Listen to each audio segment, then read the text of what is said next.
আমি একটা গ্রাম্য জায়গায় মিটিং করছি, এটা ডায়মন্ড হারবার 1, তাই তো?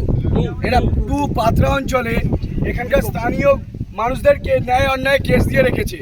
আজকের আমি একটা মিটিং করছি, পুলিশ পুরো যে জায়গায় আমার গ্রামবাসীরা ঢুকবে, নিরীহ গ্রামবাসী, সেই জায়গায় পুরো দাঁড়িয়ে বিভিন্ন জনের ছবি তুলছে। এবার আমি বললাম, আপনি আমার কোঅপারেশনে এসছেন না আমাদের মিটিংয়ে যারা আসছে তাদের ছবি করতে এসছেন? তো আপনাদের ছবি তো তৃণমূলের নেতাদের কাছে, মন্ত্রীদের কাছে চলে যেতে পারে, তাদের বাড়িতে রাত্রে বাইক বাহিনী আক্রমণ করতে পারে। আমি বলছি, এরা কথাই শুনছে না।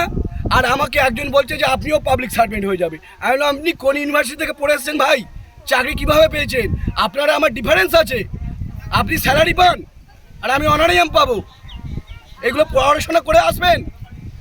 আর আজকের ওদেরকে বলছি, ও পুরো সেই গ্রামের মাঝখানে বসে, যেখানে নিরীহ গ্রামবাসীরা আসবে, যাদের অলরেডি তৃণমূল কেস কামারি করে রেখেছে, তাদেরকে যাতে না ঢুকতে পারে, আর তাদের ছবি করছে আর এই ভিডিও করছে, বুঝতে পারছেন?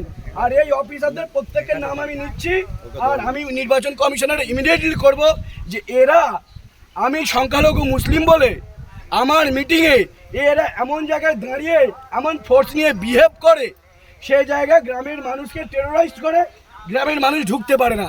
আজকে অভিষেক ব্যানার্জি যদি বলতো যে এইদিকে দাঁড়াও বা ওইদিকে দাঁড়াও, দাঁড়াতো। আজকের আমি সংখ্যালঘু মুসলিম, সেই জন্য আমার কথা শুনবে না প্রশাসন।